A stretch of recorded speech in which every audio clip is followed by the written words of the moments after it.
Gosh, I didn't know that I'm a prominent and well-known feminist. It's good to know that. I'm glad you're learning stuff. Well, thank you so much for this invitation. Thank you for all the work that has been done on this project, obviously to Immigrant Council of Ireland, with whom we worked numerously in the past, and specifically to the two brilliant women in the team, both Nusha and Jennifer, who have been leading this.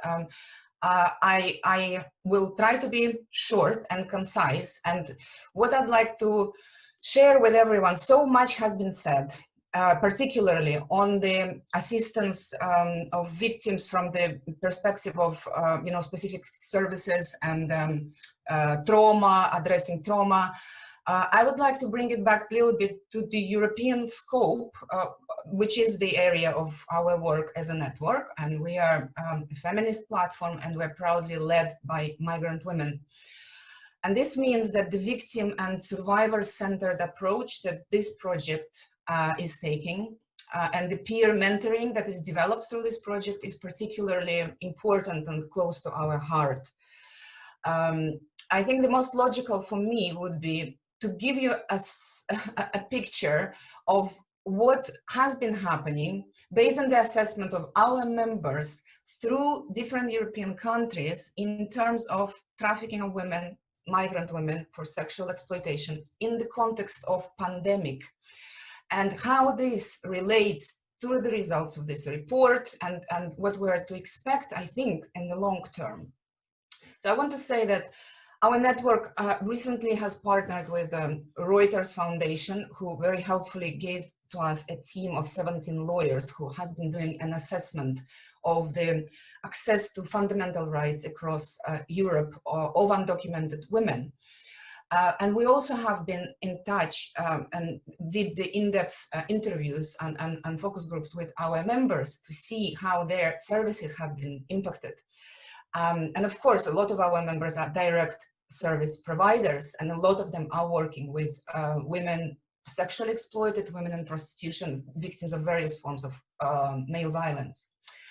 What we know through these assessments is that since this lockdown, male violence against women in all its forms has increased across all European states. This is a fact. We also know that a lot of women, in particular migrant women, lost their jobs. They lost their income. They became more impoverished. We also know, and this actually started before the pandemic, that there has been a sharp increase in the number of undocumented women. And in the context of pandemic, a lot of services and assistance have been disrupted. Now, this is an important context that I think we all need to remember, because this is not going to go away as this COVID is not going to go away very soon. At the same time, I want to say that we had CEDAW committee just actually a couple of weeks ago. They issued a general recommendation, which is very important, and I think I would invite those of you who haven't read it yet. It's out. It's General Recommendation 38 on trafficking of women and girls in the context of global migration. And I'm going to quote one paragraph from this recommendation. So CEDAW states that trafficking and exploitation of prostitution in women and girls is unequivocally a phenomenon rooted in structural sex-based discrimination constituting gender-based violence, and often exacerbated in the context of displacement, migration, increased globalization, global supply chain, and they have a long list of exacerbating factors. The reason why I'm quoting this, this has been always our analysis and our position on trafficking for women for trafficking in women for sexual exploitation. And so what does that quote tells us? It says that trafficking in women is a form of violence against women, and that it is not caused by migration or women's desire to migrate, but it can be and often is exacerbated in such context.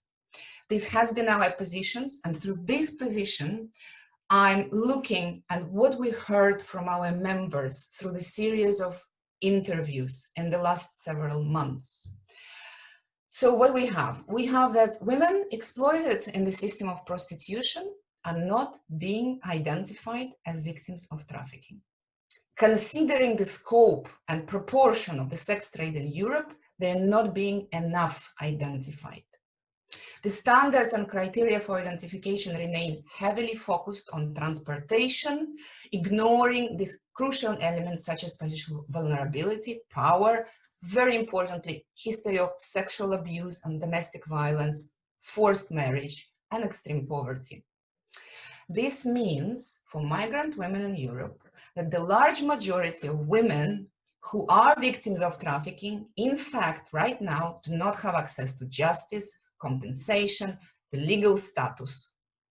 It also means that overall, there is a continued failure to recognize trafficking in women and girls for sexual exploitation is not only as organized crimes, but a form of men's violence against women.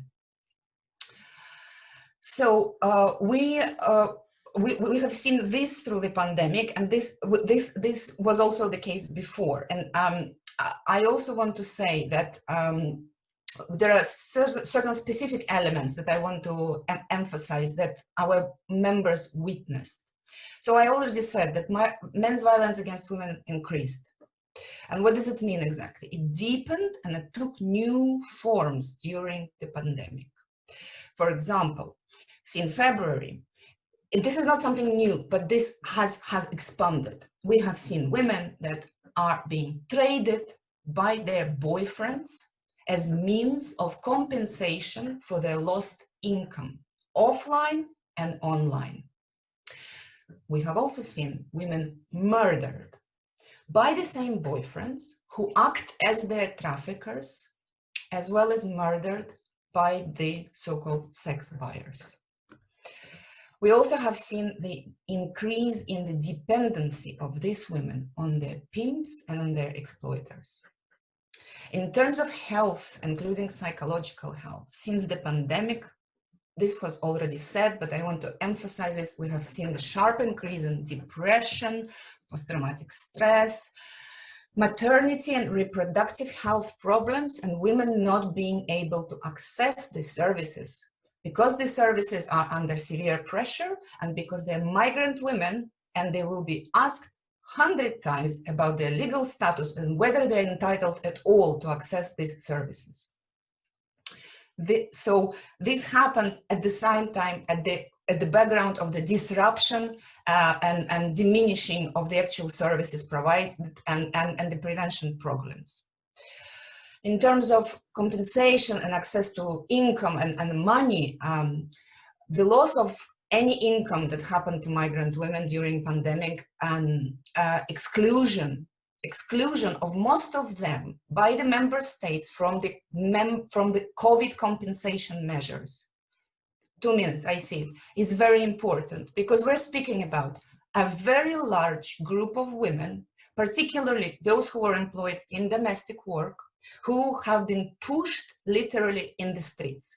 We had women dumped in front of the embassies. We have women not being able to go back. We have women from Moldova trying to get back to Moldova, not being allowed to board the plane because the Moldovan government requested a very specific health insurance that the women didn't know about, that they had to have it and they couldn't afford having it. And this is just one ethnic group, but it happened with a lot of women, for example, from Latin America as well.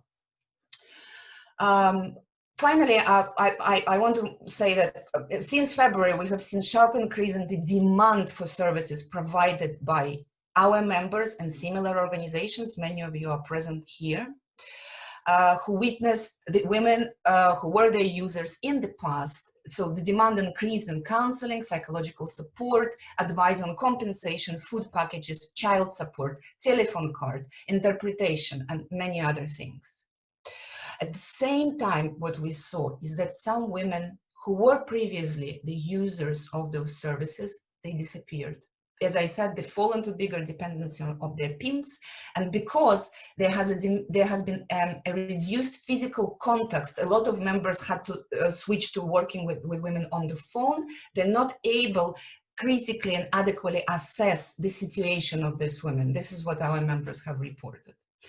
And we have seen a lot of women simply disappearing. We do not know where these women are. They might be murdered, they might be locked in apartments, they might be trafficked to another country.